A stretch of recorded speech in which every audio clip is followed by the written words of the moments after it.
Hello students and welcome back to my accountancy class. Hope you all are fine and safe at your home.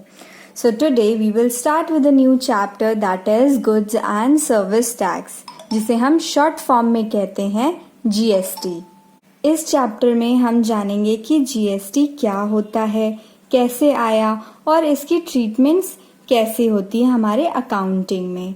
ठीक है, तो ज़्यादा detail में हमें नहीं जाना है इस जीएसटी के. ठीक है, तो सबसे पहले हम जानते हैं कि इस टैक्स का मतलब क्या होता है. टैक्स जानते हैं क्या होता है? ये एक पेमेंट होती है जो हमें गवर्नमेंट को पे करना ज़रूरी होता है. Tax is compulsory payment made to the government. Okay, तो ये टैक्स जो है हम कैसे देते हैं? गवर्नमेंट को पे करते हैं. ठीक, अब गवर्नमेंट कितनी तरह की होती हैं आप लोग जानते हैं. एक होती है सेंट्रल गवर्नमेंट और एक होती है स्टेट गवर्नमेंट. जैसे सेंट्रल गवर्नमेंट में कौन हो गया? मोदी जी हो गए. और स्टेट गवर्नमेंट में जैसे हमारे ये स्टेट टू स्टेट गवर्नमेंट अलग अलग होते हैं. जैसे यूपी के योगी जी हैं, दिल्ली के केजरीवाल जी हैं, है ना. तो गवर्नमेंट दो तरह की होती है, एक सेंट्रल गवर्नमेंट एंड एक स्टेट गवर्नमेंट. ठीक है, तो हमें जो है टैक्स जो है हम गवर्नमेंट को पे करते हैं और गवर्नमेंट दो तरह की होती है. ठीक, अब देखिए टैक्स क्या होता है कि दो तरह के होते हैं. टैक्स भी दो तरह के होते हैं. एक होता है डायरेक्ट टैक्स, एक होता है इनडायरेक्ट टैक्स. ठीक, एक होता है डायरेक्ट टैक्स, एक होता है इनडायरेक्ट टैक्स. अभी हम जीएसटी के बारे में नहीं समझ रहे, अभी हम सिर्फ टैक्स के बारे में जान रहे हैं. ठीक, टैक्स एक कंपलसरी पेमेंट होती है जो हमें गवर्नमेंट को पे करनी पड़ती है. टैक्स देना पड़ता है, कंपलसरी होता है. ठीक, और गवर्नमेंट दो तरह की होती हैं. और टैक्स हमारे दो टाइप्स के होते हैं, एक होता है डायरेक्ट टैक्स और एक होता है इनडायरेक्ट टैक्स. डायरेक्ट टैक्स क्या होता है? जब हम कोई इनकम अर्न करते हैं या कुछ पैसे कमाते हैं हम, मान लीजिए एग्जाम्पल लेते हैं. एग्जाम्पल 1,000 रुपये हमने कुछ इनकम अर्न की. ठीक, अब गवर्नमेंट ने ऐसा रूल बना के रखा है कि आपको टैक्स देना पड़ेगा. ये हम एक एग्जाम्पल ले रहे हैं. ठीक है, आपने इनकम की इतने की, 1,000 रुपये की इनकम की और गवर्नमेंट ने बोला मुझे टैक्स चाहिए 10%. एग्जाम्पल, कोई ज़रूरी नहीं कि 10% ही. ठीक, मान लीजिए गवर्नमेंट ने 10% का टैक्स लगाया, तो आपको इस 1,000 रुपये का 10% यानी कि 100 रुपये टैक्स देना पड़ेगा. ठीक, तो ये जो 100 रुपये है, this is known as direct tax. This is known as direct tax.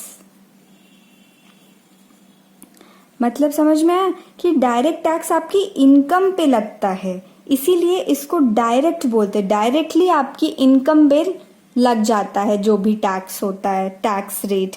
ठीक, इसीलिए इस डायरेक्ट टैक्स को हम एक और नाम से भी जानते हैं, बोला जाता है इनकम टैक्स, क्योंकि ये आपकी इनकम पे डायरेक्टली टैक्स लग जाता है. It is also known as income tax. ठीक है, अब चलिए देखते हैं इनडायरेक्ट टैक्स क्या होता है. कभी कभी ऐसा टैक्स होता है जो हम जाने अनजाने पे करते हैं, हमें पता भी नहीं होता. जैसे कि एग्जाम्पल एक लेते हैं, आपने मूवी टिकट खरीदी. ठीक, आपने मूवी की टिकट खरीदी जिसकी प्राइस थी 150 रुपये की. ठीक है, आपने मूवी की टिकट खरीदी जिसकी प्राइस थी 150 रुपये. अब वो जो थिएटर वाला है उसने आपसे कैसे ये 150 रुपीज़ लिया होगा? जो टिकट की प्राइस है वो 130 की होगी और इसमें जो है इसने जो 20 रुपीज़ प्लस किया है ना, ये जो 20 रुपीज़ है ये आपका टैक्स है, जो कि ये जो थिएटर सिनेमा हॉल वाला है वो गवर्नमेंट को पे कर देगा. ठीक, तो इसको अगर इसको टोटल करोगे तो ये 150 आएगा, जो कि आप पे करते हो। ठीक, ये आप पे करते हो। इस पेमेंट में टिकट का पैसा, ये टिकट का पैसा है और ये है आपका टैक्स। ठीक, तो ये इनडायरेक्टली आपसे टैक्स ले लिया गया। ठीक है, आई बात समझ में? देखिए क्या हुआ इसमें कि जैसे कि आपने सिनेमा हॉल की एक मूवी की टिकट खरीदी है, जब आप प्राइस को पे करते हैं तो हो सकता है टैक्स की वैल्यू ऐड होती हो उसमें। ठीक, जैसे कि टिकट, उस मूवी की टिकट थी 130 रुपए की, जिसमें कि टैक्स जुड़ा हुआ था 20 रुपए का, तो दोनों को ऐड कर दिया गया, आपको पे करना पड़ा 150। तो जो मूवी टिकट वाला है वो क्या करेगा, 20 रुपए गवर्नमेंट को पे कर देगा। तो आपने इनडायरेक्टली गवर्नमेंट को पे किया, आपने एक्चुअली में तो पे किया इसको, लेकिन ये जाके गवर्नमेंट को पे कर देगा। तो ये होता है इनडायरेक्ट टैक्स। अब हमारे देश में बहुत सारे इनडायरेक्ट टैक्स हुआ करते थे। ठीक है, जैसे कि वैट हो गए, ठीक, वैल्यू एडेड टैक्स हो गया, सेल्स टैक्स हो गया, ठीक है, एंटरटेनमेंट टैक्स हो गया,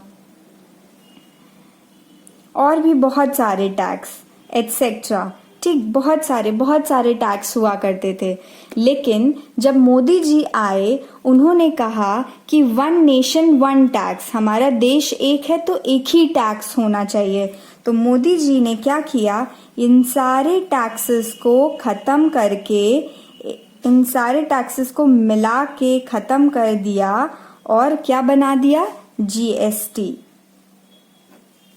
ठीक, तो इनडायरेक्ट टैक्स जो सारे थे उन सब को खत्म करके एक टैक्स बना दिया, जीएसटी। ठीक, अब इतने सारे टैक्सेस नहीं होते हैं, सिर्फ एक टैक्स नाम होता है जीएसटी, जिसको हम कहते हैं गुड्स एंड सर्विस टैक्स। ठीक है, आ गई बात समझ में? तो ये थोड़ा सा छोटा इंट्रोडक्शन था। ओके, चलिए अब हम समझते हैं इसकी टेक्निकलिटी को। देखिए, ये है हमारी शॉप या हमारा बिजनेस है, जो कि हम लोग कहाँ पे रहते हैं, यूपी में रहते हैं। ठीक, तो ये यूपी में है।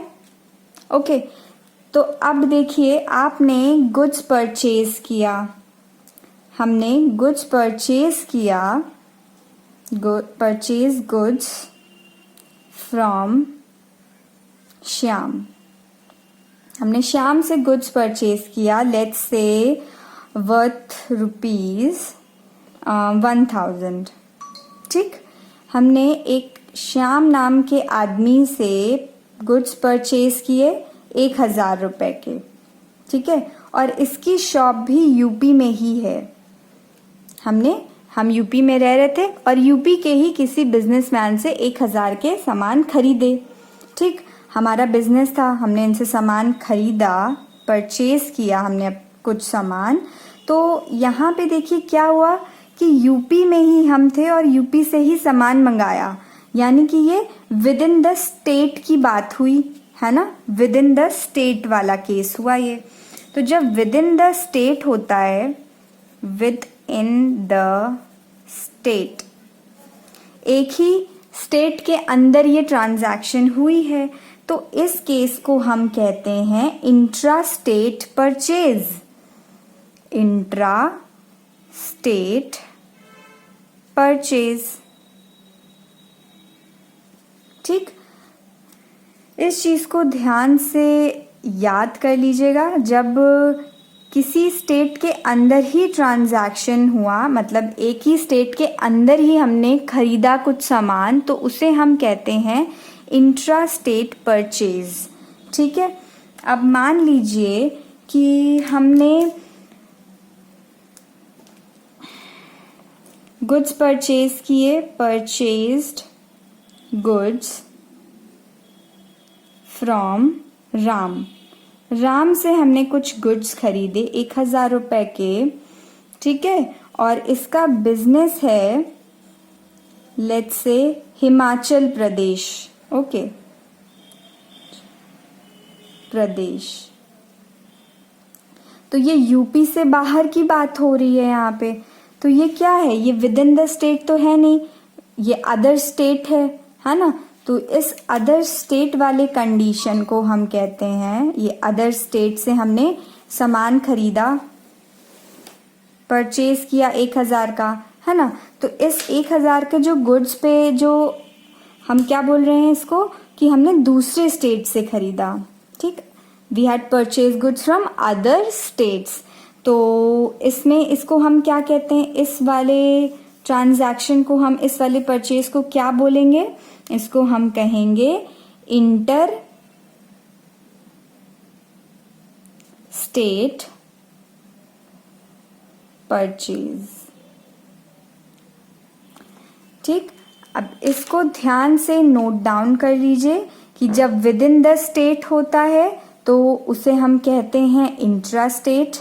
अगर अदर स्टेट से हम ला रहे हैं, हम यूपी में रहते हैं, हमने कोई और स्टेट हिमाचल प्रदेश से सामान मंगवाया, तो उस केस में इंटर स्टेट बोला जाता है, ठीक है। ये तो परचेज की बात हो गई। इसी तरह सेल्स के टाइम में भी होता है। अगर हमने यूपी में रह के यूपी वाले किसी बिजनेसमैन को अपना सामान बेचा तो उसे हम कहेंगे इंट्रा स्टेट सेल।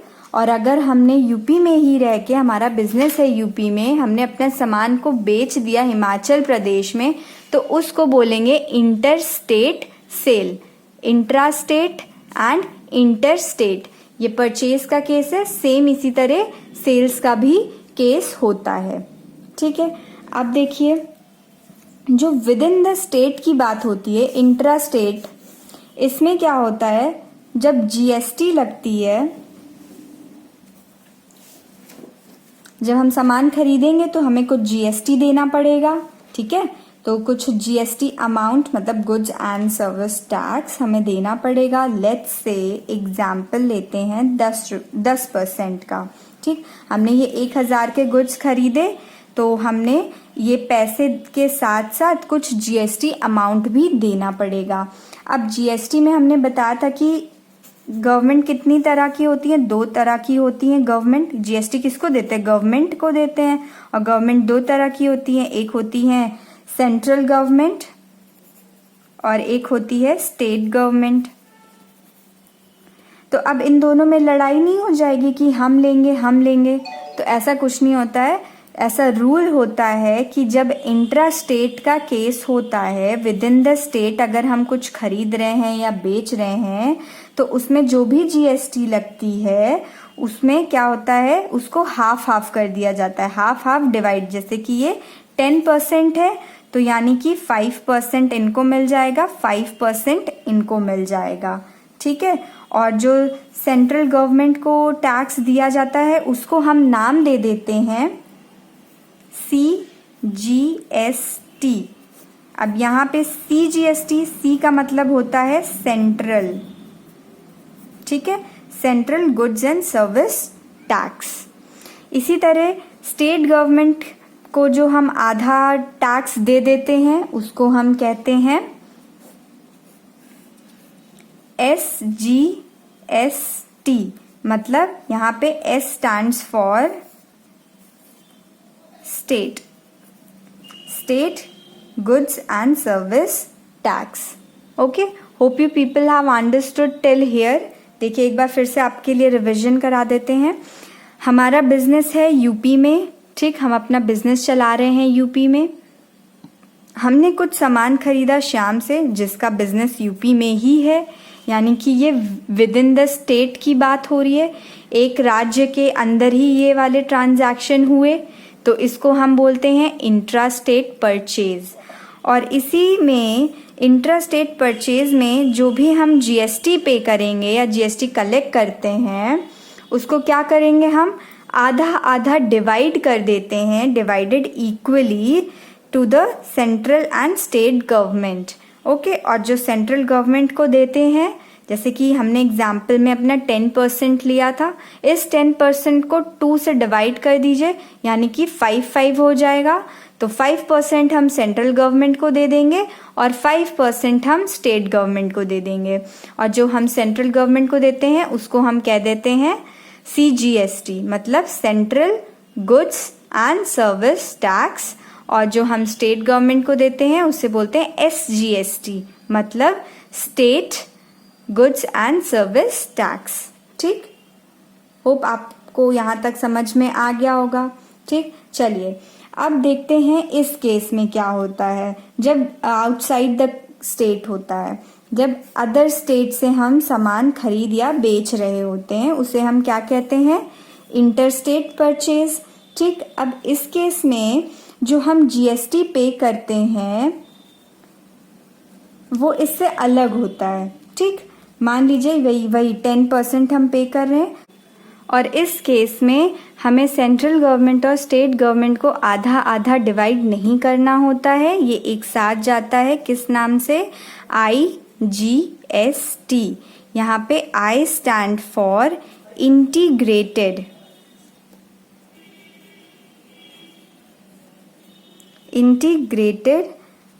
GST। ठीक है, इसको बोलते हैं IGST मतलब integrated goods and service tax. Hope you people have understood till here. Please note down and revise these concepts. Otherwise, you will not be able to solve the questions. Okay? So let's revise one more time.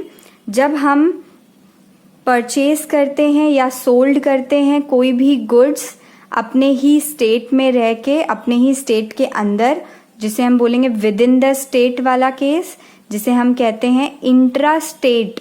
Okay, यहाँ पे हम purchase कर रहे थे तो हमने लिख दिया इंट्रा स्टेट परचेज। ठीक, और अगर हम अदर स्टेट से कुछ सामान मंगवाते हैं या बेचते हैं तो वो इंटर स्टेट हो जाता है। ठीक, हमने यहाँ पे राम से गुड्स मंगाया जो हिमाचल प्रदेश का था, तो ये इंटर स्टेट परचेज हो जाता है। ठीक, इसमें जो गुड्स हम देते, गुड्स एंड सर्विस टैक्स हम पे करते हैं वो हम दो हिस्सों में करते हैं। आधा सेंट्रल गवर्नमेंट के पास जाता है, आधा स्टेट गवर्नमेंट के पास जाता है। सेंट्रल गवर्नमेंट के पास जो जाता है उसे हम कहते हैं CGST। C stands for central, G for GST means ये goods and service tax. Then state government के पास जाता है SGST मतलब state goods and service tax. ठीक, तो ये विद इन द स्टेट वाला केस हो गया। आउटसाइड वाला देखिए क्या होता है, इसे हम इंटर स्टेट बोलते हैं। इसमें जो भी GST होता है वो पूरा पूरा एक साथ जाता है IGST के नाम से। ठीक है, I means integrated GST। Okay, GST means वही गुड्स एंड सर्विस टैक्स, तो integrated goods and service tax. Hope you people have understood till here. ये एक और चीज को नोट डाउन कर लीजिएगा कि GST जो है हमारे इंडिया में कब आया है, 1 जुलाई 2017। ठीक है, it came into effect from 1 जुलाई 2017। 2017 से ये इफेक्ट हुआ है। ठीक है, इफेक्ट में आया है मतलब 2017 1 जुलाई से ये GST वाला सिस्टम को स्टार्ट कर दिया गया था। ठीक है, चलिए आगे देखते हैं। Following goods and services are exempt from levy of GST। ये कुछ आइटम्स हैं, कुछ गुड्स एंड सर्विसेज हैं जिसमें GST नहीं लगती है। GST नहीं, एग्जेम्प्ट है, एक्सेप्शंस है to GST, exemption to GST जिसे हम कह सकते हैं। ठीक है, इसमें एग्जेम्प्ट होता है GST लगना। ठीक, तो क्या क्या होते हैं, payment of wages, supply of services to government, electricity and water bill, educational services, health services, travelling expenses and interest. इन सारी चीजों पे GST नहीं लगता है। ठीक है, so hope you people have understood today's class and noted down all these important points in your notebook. Okay, so we'll meet in the next class with some other important points. Till then, keep revising and keep maintaining your notes and keep practicing more and more questions of the previous chapters that we have already completed.